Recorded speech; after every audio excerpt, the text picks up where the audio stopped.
Hello everyone, we are In-Car Reviews, and today we're reviewing Insidious 2. I got James and Juan here, and let's just bombard our way right in.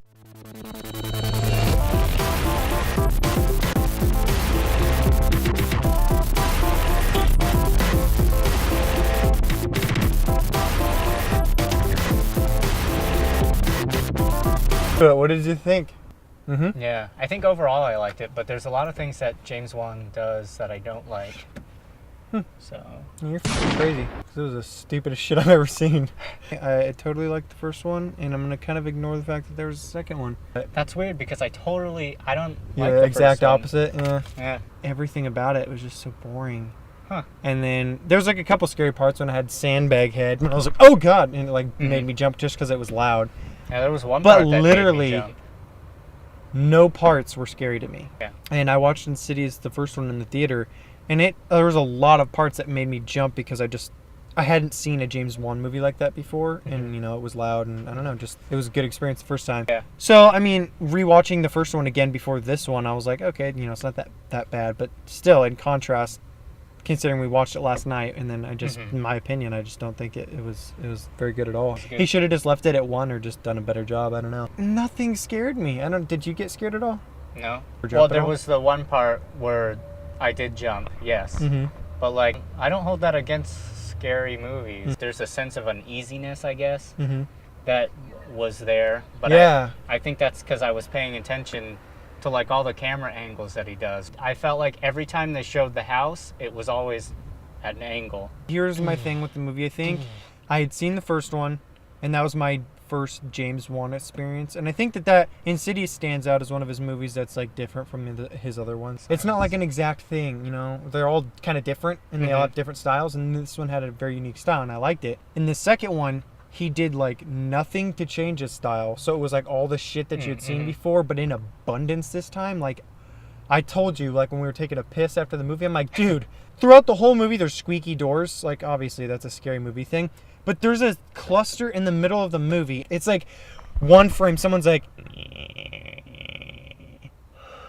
and then like they'll take like 2 steps or whatever, and then it'll cut to like whatever the other person's doing, and they're just like cuts to like Joe Blow like looking at a doll, and then he'll just like the camera like pans out like this, and you see behind him a door, and I'm like, okay, dude, I got it. I get it. You don't use WD-40 on your doors. Like I get it. Like that was his thing. Like he was holding on to that being the scary part, and the little chime that you hate. I actually started to hate now. James Wan does this. I don't like that. Yeah, he does like the heavy piano crash, and then the like violin-y. Well, when it's on his scary moments. When Insidious comes up on the screen, that is obnoxious. Like I didn't mind it, and I definitely don't mind it for like the titles, and I didn't mind it at all really through Insidious 1. I was like, oh. In this movie, since there was like nothing else and I was just bored the whole time, that shit got on my nerves. Just every time there'd be something uneventful that was supposed to scare me and it didn't, and then I'm like, I don't stop.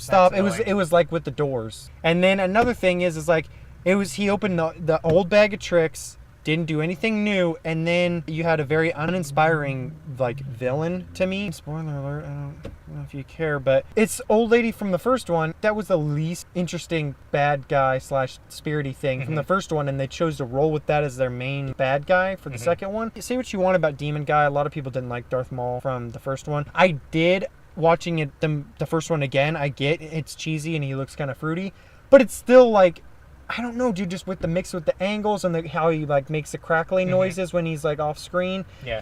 And how he looks is just, in a sense, scarier looking than that stupid old lady. It's just like, I've seen that before. I've seen the Lady in Black, all right? I've seen that shit. I've seen The Grudge. I've seen all the creepy bride in the veil. It's just, it's done. That's been done before. The first Insidious to me felt a little original. The acting, it was fine, and when it wasn't fine, it was really cheesy. Because I'm reading a lot of reviews and watching a lot of reviews. People were saying that there were better character performances in the second one, and I actually totally disagree. I felt like everyone was trying to overact. You know what I'm talking about? The main guy. Yeah, he was just infected by the old lady, spirit. Like in the end of the first one, you find out that she gets inside of him, and he just tries to act creepy. He wasn't creeped out really, and he's like running around or whatever, being all evil and such. Mm-hmm. I just Wilson was trying to be all like Jack Nicholson from The Shining, but I know. running around, breaking down doors. It's just like I was like The Shining. That's The Shining. That's what you're doing there. And then the two nerd guys. Did you like the two nerd guys? Mm-hmm. You did? Yeah. Yeah, and I liked them in the first one, and I didn't like them in the second one as much. They were funny. They played off of each other in the first one. They were giving each other crap, and there was almost like none of that in this one. And then they introduced a new guy, the psychic lady's friend. He's an older guy. Actually, that was kind of one of the okay parts of the movie, was like that guy and his like dice. I didn't think it would be... that's how boring this movie was to me. I liked the guy's dice. Another thing that I thought was weaker about this movie was the further. I liked the further in the first one. And then in this one, it was just uninspiring. Like, I didn't like it. And there was a couple scenes where you find out why the Black Bride Veil, whatever the hell she's called, is the way she is. Like... I snapped completely out of the movie when they did that one scene towards the end. I'm like, this is such bad acting. Like, I don't know if I'm the only one, but I did hear chuckles in the background. I don't know if you heard. I liked it. I enjoyed this one more because I kind of like getting backstory. Stuff in this movie intertwines with stuff in the first movie, and it's like they made it believable in this movie, but I don't know if we went back and like compared the two scenes playing the whole time. Yeah, it was neat when they were like, hey, this is why. I was like, that's cool. How they left it off at the end of the first one, you know that he's infected.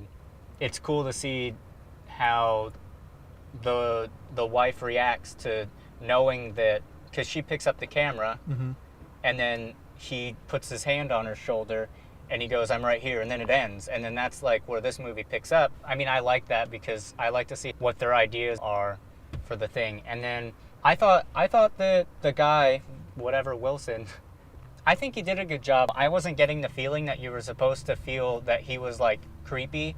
You just were supposed to know that it wasn't him by the way that he was acting, you know, when she like played the song or whatever, and he was like, nobody's acting really took me out. All of the further scenes were stupid to me. I mean, like, but I liked them, but like they were stupid. The only part I did like about the movie, besides the dude's dice, was the end. Kind of sets it up for another one, and in the way that it sets it up for another one, it was bringing back a part of the first one that I liked that they left out of this one. I think it is, anyways, because it doesn't, you know, it's kind of like it's kind of like a spoiler-free ending, where it's like, oh, like the end of the first one, where they like cut it off too fast before you can see, so you don't know, but you're like, oh, I think I know where they're going with that. So yeah, I don't know. I won't buy it, probably at all. I wouldn't go see it. We saw it matinee. I wouldn't do that. I'll probably give it a 6 out of 10. Freaking Darth Maul heads. I did not like it at all. That's an F. That is an F for me. Anyways, what did you think? I liked it overall, but I couldn't tell you why. With Insidious, there were a lot of things that were done that I didn't like about it. And then, like, in this one, they were pretty much there again, but for some reason I liked it. I'd probably just go see it for matinee. I wouldn't pay like these people right now are. I wouldn't pay full price. Yeah, so that's my thing.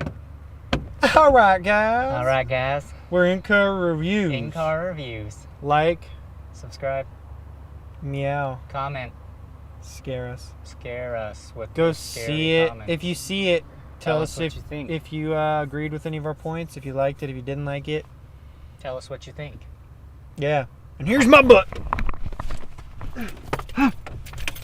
You gotta earn that. Hello everyone, we are In-Car Reviews, and today we're reviewing, and I thought back to Wilson! Back to Wilson's acting, when he was like all possessed by a she-devil. Like, Stupid people don't know we're filming.